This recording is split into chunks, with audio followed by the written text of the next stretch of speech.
কেমন আছেন? পেঁপেটা চাউল ভেজে রেখেছি।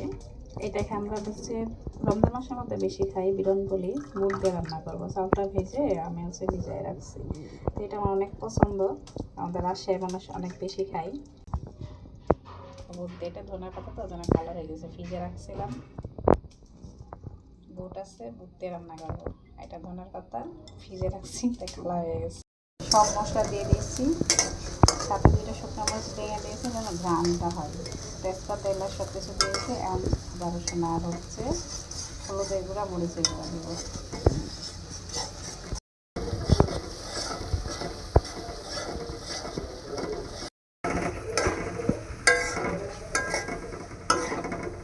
দেখতে পাচ্ছেন চাউল ভাজার বুট একসাথেই কষাচ্ছি। তো না একটু কষায় নেবো, কষায় পরে পানি ঢেলে দিব। তোমার রান্না করা শেষ, কীরকম হয়েছে অবশ্যই কমেন্টে জানাবেন। তো সবাই ভালো থাকবেন আর সবাই সুস্থ থাকবেন। আল্লাহ হাফেজ।